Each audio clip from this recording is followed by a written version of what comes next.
O suor frio se intensificou na testa do Sr. Button. Ele fechou os olhos e depois, ao abri-los, olhou de novo. Não havia dúvidas. Estava diante de um homem na casa dos 70. Um bebê de 70 anos. Um bebê com pés dependurados nas laterais do berço onde repousava. Oi, meu nome é Isa, eu sou professora da área de linguagens e hoje nós iremos comentar a obra O Curioso Caso de Benjamin Button, do escritor Fitzgerald. Eu não tinha muitas expectativas nesta obra, porque eu não gostei tanto da principal obra do autor, que é O Grande Gatsby. Inclusive, eu já gravei vídeo falando sobre essa obra, se você apertar aqui você encontrará uma resenha que eu fiz sobre essa obra. Então eu comprei mais para conhecer um pouco mais o autor. Pensei, eu não posso julgar o autor por uma obra, preciso conhecê-lo mais para eu poder de fato julgar o estilo do autor, se é um estilo bom, se é um estilo legal, ou se não é um estilo de escrita tão legal assim. Então, quando eu comprei, eu não tinha muita expectativa e quando eu demorei para ler, esse livro aqui já tem um mês comigo, mais ou menos. Porque eu não tava com tanta vontade de ler, sabe? Porque, como eu falei, eu me decepcionei com a obra principal, O Grande Gatsby. Mas aí eu peguei para ler, falei, não, vou ler essa obra sim, zero expectativa, e me impressionou muito. Essa obra me impressionou muito, positivamente falando. Eu não esperava, eu achei muito diferente do Grande Gatsby, tanto estilo de escrita como temática, os toques de realismo fantástico que a obra tem. Eu me surpreendi muito, e é uma coisa que a gente encontra nos textos de apresentação e nos textos de pós-fácil, pelo menos essa editora aqui, que é a editora Antofágica. Os textos de pós-fácil abordam sobre como essa obra é diferente das outras obras do Fitzgerald. Então, assim, me impressionou positivamente, gostei bastante. É aquela famosa frase, não prometeu nada e entregou tudo, gostei muito. Aqui eu tenho um narrador em terceira pessoa que vai começar nos dando um contexto de espaço. Essa obra, essa história se situa ali na região de Baltimore e ele começa falando que essa história ela se iniciou numa época cujos partos ocorriam dentro de casa. Era uma coisa muito nova, muito rara, ter nascimento de bebês em hospitais. Aí começa a falar que como a situação financeira dos Button era uma situação muito boa, o filho deles nasceu em um hospital, que era uma coisa inovadora para a época, somente quem tinha um grande poder aquisitivo conseguia fazer isso. E daí já começa a parte esquisita. O pai, o senhor Roger Button, ele está indo a caminho do hospital, todo ansioso, ele se depara com o médico da família e pergunta, e aí, como que tá? É menino ou menina? Nasceu meu filho? O médico fica meio desconcertado, né? O médico da família fala, é um disparate, a palavra que ele utiliza é uma... E o senhor Roger Button não consegue entender muito bem por que o médico está reagindo dessa forma. Aí ele larga a mão do médico, pensa que o médico tá, sei lá, não tá num dia muito bom, e ele vai até a parte onde ficam os recém-nascidos e conversa com a enfermeira. Olá, eu sou o Sr. Roger Button, meu filho nasceu aqui, eu gostaria de saber se é menino ou menina, se é um filho ou se é uma filha. E na hora a enfermeira ela já começa a ficar assustada, e ele não começa a entender muito bem. A enfermeira leva ele lá pro lugar onde está o filho, e de repente, quando ela apresenta o Sr. Roger ao filho, que depois foi chamado de Benjamin Button, ela apresenta um senhor de por volta de 70 anos de idade. E assim, a estranheza que causa essa situação lembra muito a obra A Metamorfose do Franz Kafka, que ele já acorda metamorfoseado em um inseto. Lembra demais. Por quê? Há uma estranheza, óbvio, mas não é uma estranheza que nós teríamos. Imagina só, nasce um bebê idoso de 70 anos, a gente ia estranhar demais. A gente ia falar, não, meu Deus do céu, vamos ver o que acontece aqui, hospital, estude esse caso, por favor. Ali eu tenho uma estranheza um tanto aceitável, vamos colocar assim, com muitas aspas. O senhor Roger Button, óbvio que se assusta. Como assim, meu filho? Não, isso não é possível. Esse não é o meu filho, é o impostor. Vou ler esta parte aqui. O velho olhou calmamente para o Sr. Button e depois para a enfermeira. E de repente falou numa voz rouca de gente idosa. o senhor é meu pai? Então, assim, ele nasce um idoso com todos os traços de pessoas idosas, a voz rouca, a gente vai perceber que ele é um tanto teimoso, então carrega esse estereótipo aqui da pessoa mais idosa. O senhor Button e a enfermeira sentiram um violento sobressalto. Porque se for, prosseguiu o velho, que acabou de nascer, em tom de queixa, gostaria que me tirasse desse lugar. Ou pelo menos mandasse esse pessoal me arrumar uma cadeira de balanço confortável. Em nome de Jesus, de onde você saiu? Quem é você? Explodiu o Sr. Button, desesperado. Não sei dizer exatamente quem sou, respondeu o velho ranzinza. Olha só, ele nasce com todas as características de uma pessoa idosa que a gente tem no nosso imaginário. O velho ranzinza que reclama de tudo, que quer as coisas confortáveis. Pois nasci há poucas horas. Mas meu sobrenome com certeza é Button. Está mentindo, seu impostor?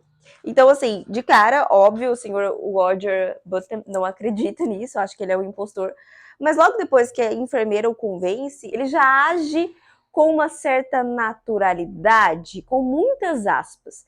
Eu falo naturalidade se a gente comparar com a nossa reação caso isso acontecesse. A gente ia querer chamar médicos para estudar o caso, como assim, a gente de fato nós nunca seríamos convencidos de que essa situação ela é verdadeira.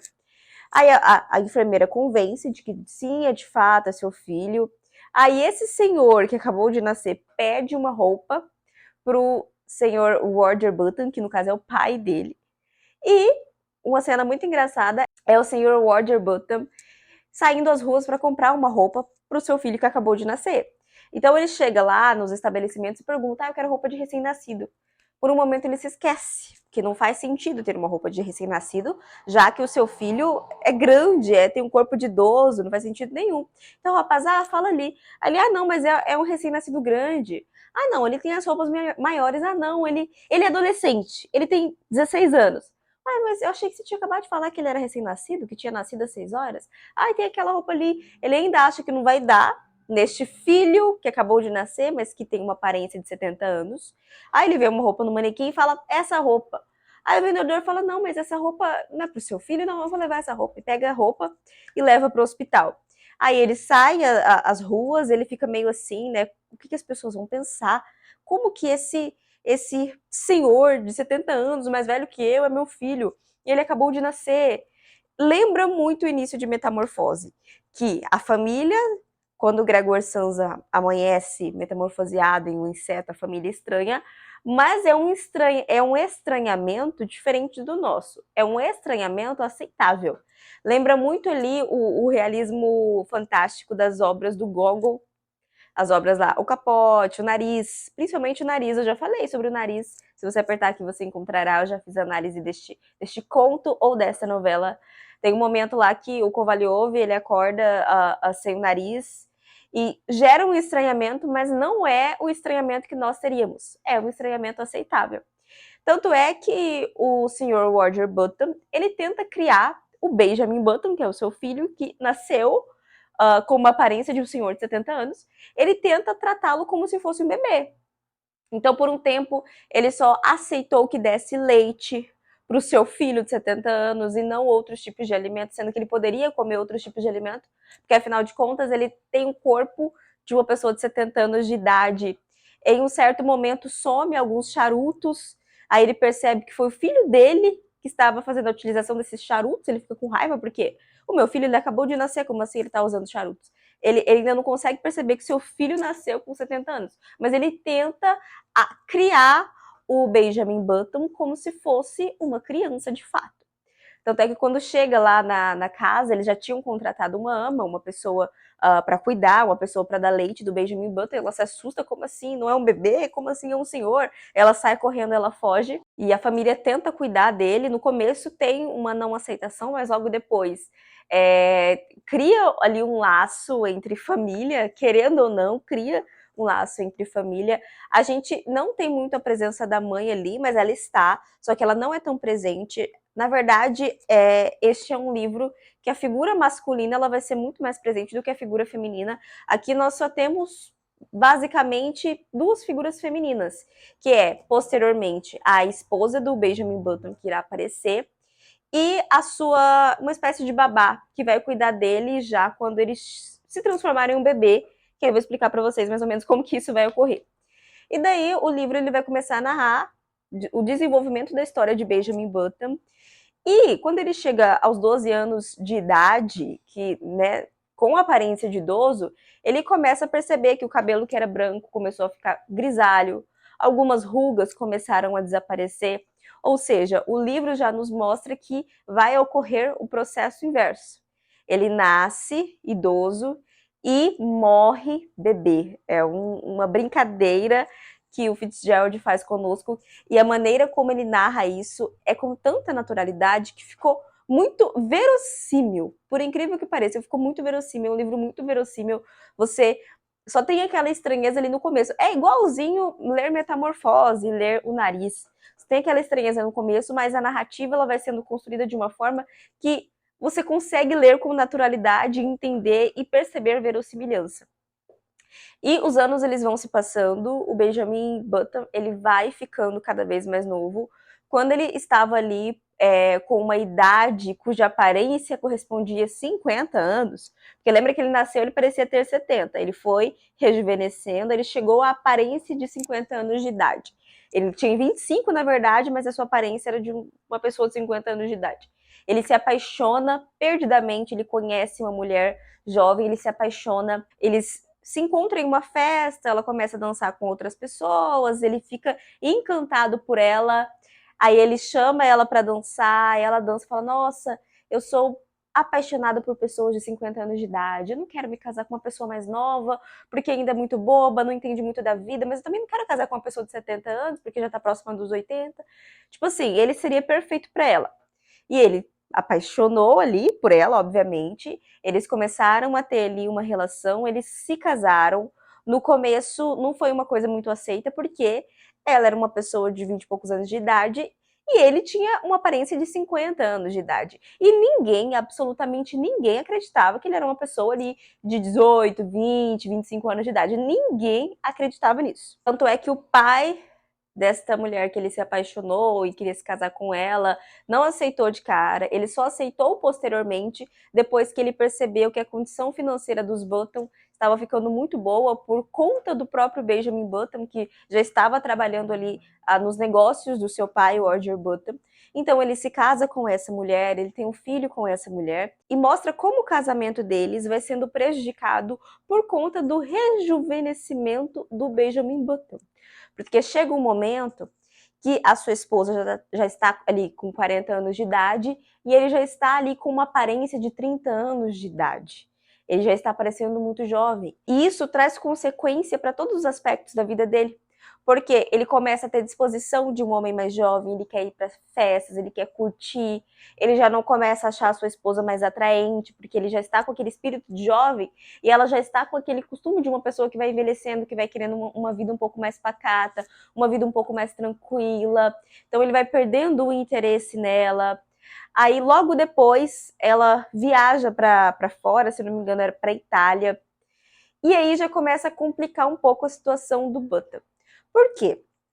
Até ali, quando ele tá com a aparência de 30 anos de idade, 20 anos de idade, é muito bom. Só que tem um momento que ele vai se tornando adolescente. Veja, ele tá num processo onde ele passa ali da fase idosa e vai até a fase de um recém-nascido. Então ele entra na faculdade Harvard com 21 anos de idade, 20 anos de idade, e ele fica ali em torno de 4 a 5 anos. Ele entra de uma forma e sai com uma aparência de um garoto, um adolescente de 16 anos de idade. Ele começa a perder a altura, as pessoas, né, meio que reparam, porque quando ele entrou, nossa, tudo de bom, ele participava dos campeonatos de futebol americano, ele foi perdendo essa energia, esse vigor, a altura principalmente, e daí ele já chega ali, ali com 16 anos, com aparência de 16 anos, já no quarto, quinto ano da faculdade, ele já não tem mais essa força, ele já não tem mais essa energia, ele já não tem mais essa altura, ele já começa, inclusive, a achar as disciplinas que ele está estudando na faculdade muito difíceis, porque o cognitivo começa a diminuir ali no caso, né? Já começa a ter uma mentalidade de adolescente. Aí ele sai dessa faculdade, ele nossa, mas eu preciso andar com pessoas que têm a mesma aparência que eu. O que ele quer fazer? Ele quer ir para o colegial. E o filho dele, que já é um homem casado, que já é um homem que tem filhos, fala, não, como assim? Para com isso. Pelo amor de Deus, para, tira isso da sua cabeça. Essa que é a reação dos familiares ao ver Benjamin Button nesse processo de rejuvenescimento. Tem um momento que ele tá conversando com a esposa dele, ele já tá ali com uma aparência de 30 anos de idade, ela já tá com uma aparência de 40, 50 anos de idade. Ela fica um pouco ressentida com isso, porque ele tá chamando atenção, ele tá com gás para trabalhar, ele tá com gás para ir pra festa, e ela não. E ela fala, não, para com isso, você tem que ter controle disso. Como assim? As pessoas acham que ele vai ter o controle sobre o tempo. Ela começa a criticá-lo por conta disso. E é uma coisa que o seu filho faz, posteriormente, já ele com a cabeça de adolescente. Ele começa a criticar o pai, porque ele acha que o pai está fazendo isso de propósito. Não, para com isso, para com essas besteiras. Que ir para o colegial, tá louco? Como assim? Vai para um high school? Isso não faz sentido nenhum. Então, é interessante a questão do tempo que é trabalhada por Fitzgerald aqui nessa obra, porque a gente começa a refletir que a gente não tem controle do tempo. Claro que aqui é feito de uma forma realismo fantástico, né? Porque ele nasce idoso e ele vai até ali a sua fase de recém-nascido, onde ele falece. Mas é uma mensagem que fica, que a gente não tem controle do tempo. Ele tenta falar para a esposa, não, mas eu não tenho culpa disso, eu não tenho controle disso. Bem como ele tenta falar para o filho dele, mas eu não tenho controle, como assim? Tanto é que o filho dele, quando o filho dele fala dessa forma com ele já está ali meio adolescente, com 16, 15 anos, ele começa a chorar, já começa a ter traços infantis, até a fase que ele fica ali criança. O filho dele tem um filho, então basicamente o neto dele brinca com ele, porque os dois ali têm aparências de idade muito parecidas. E isso vai até quando ele vira um bebê, que seria o processo dele de quase morte, a gente pode colocar dessa forma, que é o contrário, né? A gente nasce, envelhece e morre. Ele nasce idoso, vai rejuvenescendo, quando ele chega à fase bebê, ele falece. Então mostra como que ele vai perdendo o cognitivo, ele já não vai se lembrando mais das coisas. O último contato com pessoas que ele tem nessa fase dele já bebê é com a babá que cuida dele ali. E sobre esse finalzinho da vida dele, bebê, recém-nascido, eu vou ler um trecho aqui para vocês. Ele não lembrava direito se da última vez que o alimentaram o leite estava morno ou frio, nem como os dias corriam. Só vi o berço e a presença familiar de Nana, que seria a babá, né? Então, esqueceu tudo. Quando sentia fome, chorava, e só. Passava os dias e as noites respirando, rodeado de murmúrios e sussurros bem baixinhos, de uns cheiros todos muito parecidos, de luz e escuridão. Então tudo escureceu, e o berço branco, os vultos que o rodeavam e o aroma doce e morno do leite evaporaram para sempre de sua mente. Apesar da obra ter esse traço de realismo fantástico, a gente fica sentido com a trajetória do Benjamin Button, com a maneira como as pessoas o tratam, quando percebem que ele está aí nesse processo de rejuvenescer. As pessoas o culpam pelo fato de ele não conseguir controlar o próprio tempo, no caso, que o tempo dele é diferente. E este finalzinho aqui dá uma sensação de tristeza, porque ele termina sozinho, praticamente. Termina ali com uma mulher cuidando dele, já sem cognição, né, sem domínio próprio, sem concatenar muito bem as ideias. Então não é só a aparência física de um bebê, mas é também a mentalidade de um bebê. Assim como ele nasceu um idoso, ele tinha mentalidade de idoso, já nasceu falando, assim como um idoso, quando ele morre ali, bebê, tudo fica escuro, é com aquela mentalidade, sabe? Ele tenta captar a essência ali da mentalidade de um bebê, de um recém-nascido. Então, assim, dá um sentimento de tristeza quando a gente termina a obra, que fica essa mensagem do tempo, querendo ou não. E essa questão do tempo é um aspecto explorado em um texto de pós-fácil que eu gostei demais. Eu acho que é um dos melhores textos de pós-fácil que eu já li. O texto se chama O Verso da História, escrito por João Anzanello, que começa assim: em nossa efêmera vida humana não existe quem não tenha se assombrado ao pensar na correnteza do tempo e ao sentir a força das horas atravessando seu corpo e espírito. Sagrada é a concepção do tempo de Santo Agostinho, para quem é próprio do tempo, criação de Deus, o não ser. Ele vai trazer vários autores, cantores e poetas que falam sobre o tempo. E é uma coisa que fica da obra, de que nós não temos como controlar o tempo. O tempo ele é imbatível. Não tem como você controlar o tempo. É que aqui a gente só tem o tempo funcionando de maneira contrária, mas ele continua caminhando, só que funcionando de maneira contrária. Ou seja, o tempo, mesmo funcionando de maneira contrária, também foi implacável com Benjamin Button. Então a mensagem que fica é essa questão do tempo, de que o tempo ele é implacável, ele passa, e por isso a gente precisa viver o agora e não tentar controlar o tempo. Quando eu terminei esta obra e eu refleti um pouco sobre esse texto de pós-fácil que atrela essa obra à questão do tempo, eu me lembrei de um poema que eu gosto muito e eu vou ler para vocês. Diante de coisa tão doida, conservemo-nos serenos. Cada minuto da vida nunca é mais, é sempre menos. Ser é apenas uma face do não ser, e não do ser. Desde o instante em que se nasce, já se começa a morrer. O poema se chama O Relógio, do Cassiano Ricardo. Esta última estrofe me lembrou muito a trajetória do Button. Desde o instante em que se nasce, já se começa a morrer. Mesmo ele tendo nascido idoso, a partir do momento que ele nasceu, ele já começou a morrer. Só que de uma maneira ali contrária. Ele foi rejuvenescendo, mas chegou um momento ali, quando ele se torna bebê, que é o momento que ele falece bebê. Então, assim, esse poema eu acho ele muito bonito, porque fala que a gente tem um costume de sempre ficar esperando chegar ali o final de semana, sempre ficar esperando chegar as férias. É um costume que a gente tem e é muito comum, né? Mas a gente não percebe que a vida é agora, o tempo tá passando agora. Você não sabe se vai chegar o final de semana. Desde o momento em que nascemos, já começamos a morrer. Então, quando a gente tá pedindo para chegar o final de semana, a gente tá pedindo para chegar as férias, claro que isso não é de maneira proposital, né? A gente só quer um descanso ali para fazer as nossas coisas, mas querendo ou não, a gente está pedindo para acelerar aí o momento da chegada da nossa morte. O tempo, ele é implacável. E essa obra me fez refletir muito sobre isso. Então fica a dica de leitura, eu gostei muito, é uma linguagem fácil, é uma linguagem acessível, é um livro que eu li em 1h20, 1h50, por aí, no máximo 2 horas. Então fica essa dica e até o próximo vídeo.